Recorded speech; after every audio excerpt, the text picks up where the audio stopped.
Hello hello hello. तो कैसे हैं आप लोग? दोबारा से स्वागत है स्टडी विद सोनू में।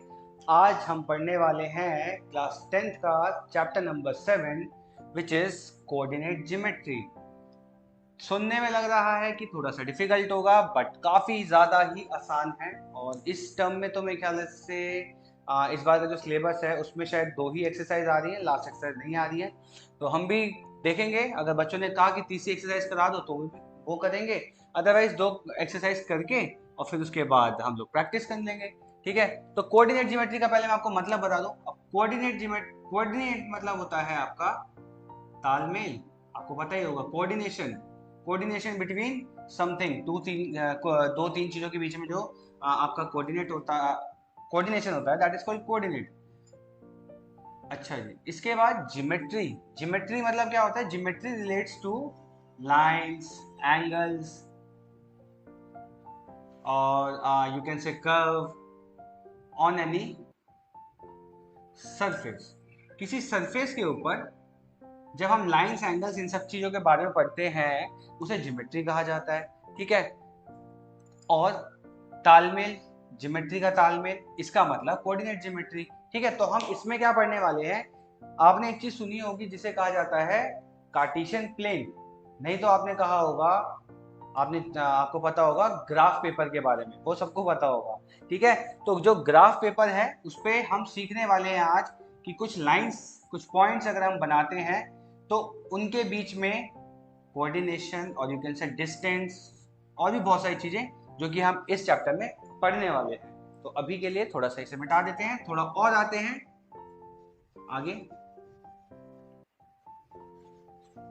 अब जैसे पहले मैं आपको थोड़ा सा कार्टेशियन प्लेन के बारे में बता दूं, बहुत सारे बच्चों को पता ही नहीं होगा कार्टेशियन प्लेन होता क्या है। ठीक है, अब बेटा कार्टेशियन प्लेन होता है, अगर आपने देखा हो,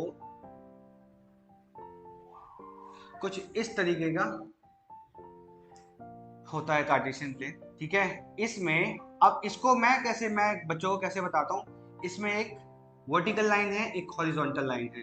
ठीक है, अब ये वर्टिकल लाइन, ये आप मान लो एक जगह है जहां आप खड़े हुए हो। ठीक है, और यहां से ही आप अपना मान लो कि ये स्टार्टिंग है, तो इसको कहा जाता है ओरिजिन।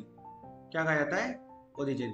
इधर से आप राइट तरफ जाओगे, ईस्ट बोल लो, राइट बोल लो, तो एक्स एक्सिस और ये पॉजिटिव माना जाता है। इसके ऊपर जितने भी नंबर होते हैं पॉजिटिव। लेफ्ट साइड जाओगे, ऑब्वियस है लेफ्ट साइड को हम उल्टी साइड मानते हैं, तो यहाँ पे भी कोऑर्डिनेट जो है वो उल्टे या फिर आप क्या कह सकते हैं नेगेटिव में। ऐसे ही अब वर्टिकल वाले पे आ जाते हैं। जब आप एक जगह खड़े हो और फिर फर्स्ट फ्लोर पे जाते हो, first, second, third, fourth, fifth floor पे जाते हो, तो वो पॉजिटिव आता है। कभी आप लिफ्ट में जाओगे तो लिफ्ट में लिखा होता है ना कि first floor, second floor, third floor. वैसे अगर आप बेसमेंट में जा रहे होते हो, पार्किंग में जा रहे होते हो, तो या तो लिखा होता है पार्किंग 1, पार्किंग 2, नहीं तो लिखा होता है -1, -2, 3 एंड सो ऑन। और इसको कहा जाता है Y coordinate, sorry Y axis, इसको कहा जाता है। तो ये हो गए 2 एक्सिस आपके। एक हमने एक्सिस पढ़ा है दैट इज एक्स एक्सिस, ये होता है आपका हॉरिजॉन्टल लाइन। और वाई एक्सिस जो होता है ये वर्टिकल होता है। अब आप कहोगे ये सब बकवास क्यों करा रहे हो? एक्चुअली ये बकवास नहीं है, यही चीज इसमें काम आने वाली है। ठीक है, अब हम इसमें क्या सीखने वाले हैं? हम इसमें सीखने वाले हैं कि आपने जैसा देखा होगा कि अभी तक हम क्या बोलते हैं। अगर मैं आपसे बोलूं कि भाई हाँ भाई कहाँ खड़े हो आप, तो आप बोलोगे भैया ये वाली दुकान पे खड़ा हूँ, इसके मेरे आगे ऐसे रेड कलर का मकान है, ये सब चीजें। ठीक है, लेकिन अगर आप गूगल मैप कभी खोल के देखो, है ना, क्योंकि अब हम हो गए एडवांस, एडवांस। ठीक है, तो गूगल मैप खोल के देखो, जब आप किसी लोकेशन को वहां पॉइंट आउट करते हो, कभी आपने देखो ऐसे करके रेड कलर का एक मार्क होता है जिसे आप पॉइंट आउट करते हो आपके लोकेशन के लिए, तो वहां कुछ लिख के आता है लैटिट्यूड्स, लॉन्गिट्यूड्स, है ना। वो क्या चीज है? लैटिट्यूड, लॉन्गिट्यूड मतलब जोग्राफिकल वे में Y axis and X axis से वो पॉइंट कौन सी जगह बन रही है। ठीक है, ऐसे थोड़ी ना बोलोगे कि बोलना कि हाँ भाई क्या कहते हैं आपके घर के सामने कौन रहता है। ठीक है, तो आप बोलोगे कि हाँ मेरे सामने वाली खिड़की पे उस तरीके से नहीं करना है, आपको पढ़ाई करनी है, ठीक है। तो आप जो हो बता सको कि हाँ भाई इस पॉइंट पे दिस लैटिट्यूड दिस लॉन्गिट्यूड, ये तो मतलब ये काफी बड़े लेवल का है, ठीक है। लेकिन आप यहाँ बता सको किसी चीज की लोकेशन। तो बेसिकली हम कोऑर्डिनेट ज्योमेट्री में लोकेशन, दो चीजों के बीच की लोकेशन, उन दोनों चीजों की लोकेशन के बीच में डिस्टेंस कितना है, ये सब बताते हैं। जैसे एग्जांपल के रूप में अगर मैं आपसे बोलूं कि मेरा एक पॉइंट है जो कि यहाँ पर है, यहाँ पे मैंने क्या कर रखा है, यहाँ पे सपोज ये मेरा एक टेबल है, ठीक है। अगर ये मेरा एक टेबल है और मैं यहाँ टेबल पे मैंने क्या कर रखे हैं, मार्क्स लगा रखे हैं, सपोज कुछ एक एक फुट पे, इतना बड़ा टेबल है मेरा। अब एक एक फुट पे अगर मैंने मार्क्स लगा रखे हैं और मैंने कहा कि यहाँ पे मेरा एक ग्लास पड़ा हुआ, इस पॉइंट पे ग्लास पड़ा है, तो अगर मैं कहूँ कि किसी एक बच्चे से कहूँ कि भाई आप इस ग्लास की लोकेशन बताओ, तो ग्लास की लोकेशन पता है बेटा कैसे बताई जाएगी? ये बताया जाएगा कि एक्स एक्सिस से ये कितना दूर है, वाई एक्सिस से ये कितना दूर है, और उन्हीं पॉइंट्स को मैं यहाँ पे डिनोट कर दूंगा। अब अगर मैं देखूं तो ये अगर वाई एक्सिस पे जा रहा है, ये वाई एक्सिस पे जो है, वाई एक्सिस पे ये 0 से लेके ये पॉइंट 0 कहलाते हैं, ये 4 यूनिट्स दूर है, और एक्स पे देखूं तो 3 यूनिट्स दूर है। अब आपको हमेशा याद रखना है कि हमेशा जो पहला कोऑर्डिनेट होता है उसे वो एक्स होता है और दूसरा कोऑर्डिनेट वाई होता है। इनके भी नाम दिए गए हैं, ठीक है। एक्स को कहा जाता है एब सिस आ। आधे लोगों को, आधे आपके, मैं बता रहा हूँ, सच बता रहा हूँ, मैथ्स पढ़ा रहे हैं लेकिन उन्हें इसका नाम ढंग से बोलना नहीं आता होगा।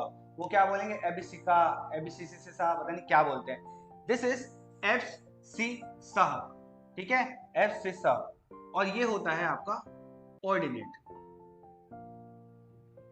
इन दोनों को मिला के कहा जाता है कोऑर्डिनेट्स, जो कि हम कहते हैं ना यहाँ पे कोऑर्डिनेट्स, ठीक है, कहा जाता है कोऑर्डिनेट्स।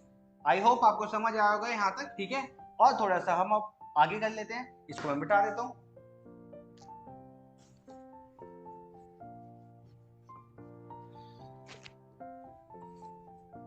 तो अब क्या करने वाले हैं, अब करने वाले हैं हम आपकी, ज्यादा लंबी वीडियो बनाने नहीं वाला मैं, आपको पहले इंट्रोडक्शन ही देने वाला था, ठीक है। और अब मैं जो आपको बताने वाला हूँ वो बताने वाला हूँ इसमें कौन कौन से फॉर्मूला अप्लाई होने वाले हैं, ठीक है। आप आगे देखोगे इसमें अप्लाई होगा, पहली एक्सरसाइज में हो रहा है आपका डिस्टेंस फॉर्मूला अप्लाई, ठीक है।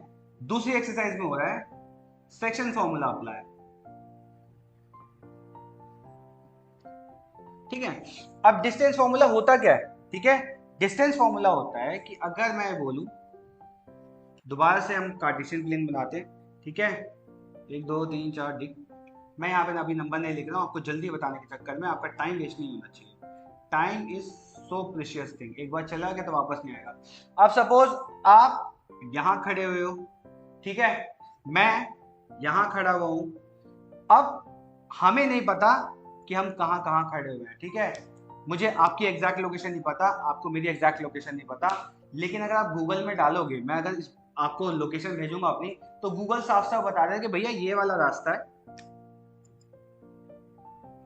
इतनी मीटर दूर है, ठीक है, और इतना टाइम लगेगा।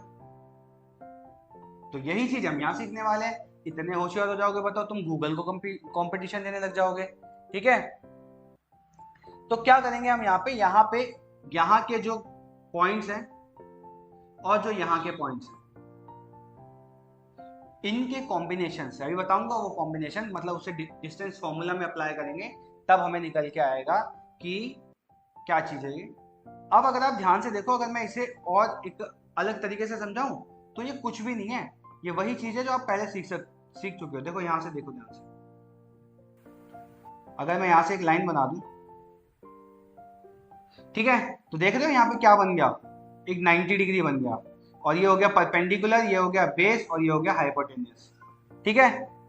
अगर आप ध्यान से कभी देखो ना इन दोनों चीजों को, ठीक है, ये जो कोऑर्डिनेट्स हैं ये ऐसे हाइपोटेन्यूस बना रहे हैं। तो अगर आपको पता हो कि हाइपोटेन्यूस, पाइथागोरस थ्योरम क्या होती है कि हाइपोटेन्यूस का स्क्वायर परपेंडिकुलर और बेस के स्क्वायर के बराबर होता है ना।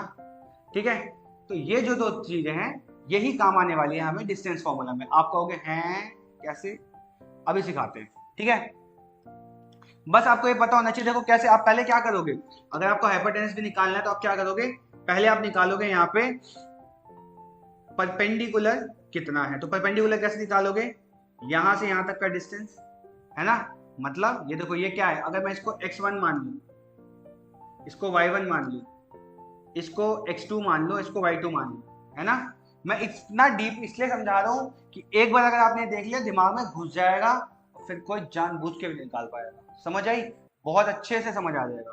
अब अगर आप ध्यान से देखो, तो अगर मेरे को यहाँ पे p की वैल्यू निकालनी है, तो p की वैल्यू है ये देखो पूरा x2, यहाँ से जो x2 है अगर उसमें से मैं x1 माइनस कर दूं तो देखो ये वाली वैल्यू आ जाएगी। मतलब ये वैल्यू अगर मैं p निकालना चाहूं तो ये है x2 माइनस x1। आ गया समझ। y देख लो, ठीक है, y कैसा है, y का भी अगर मैं डिस्टेंस निकालूं तो यहाँ पे ये है y2 इस एक्सिस पे और ये है y1। तो अगर मैं y2 में से y1 माइनस कर लूं तो हमें ये वाली जो हमें चाहिए बेस वो भी आ जाएगा, ठीक है। तो यहाँ पे अगर आप कहोगे कि यार ये कैसे आ रहा है, जैसे ये जो है ना ये कैसे आने वाला है, आप कहोगे भैया ये तो डिस्टेंस ही अलग है।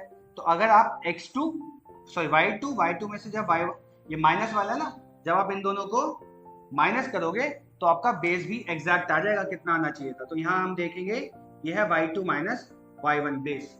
समझ आया, इतना आसान हो गया, हाय राम, बच्चों के लिए तो मैंने हलवा बना दूं इस चीज को, बिल्कुल इजी, गपड़ गपड़ बस खा जाओ। अब देखो कंपैरिजन कर लें कैसे। अगर सपोज मुझे यहाँ इसकी जगह क्या चाहिए, मुझे इसकी जगह चाहिए h चाहिए, तो मैं क्या करूंगा, h को स्क्वायर रूट हटाऊंगा, इन दोनों को स्क्वायर हटाऊंगा, इन दोनों को स्क्वायर रूट में रख दूंगा, हाँ या ना। सेम डिस्टेंस फॉर्मूला है। देखो डिस्टेंस फॉर्मूला क्या होता है, डिस्टेंस फॉर्मूला अगर मैं इसको मैं h मान लूं या मैं इसको कुछ भी मान लूं, a भी मान लूं, a भी मान लेते चलो। अगर मुझे यहाँ a भी चाहिए तो वो कैसे निकलेगा, a भी निकलेगा परपेंडिकुलर अंडर रूट में परपेंडिकुलर जो कि है x2 माइनस x1 प्लस ये रहा प्लस y2 माइनस 1 का स्क्वायर।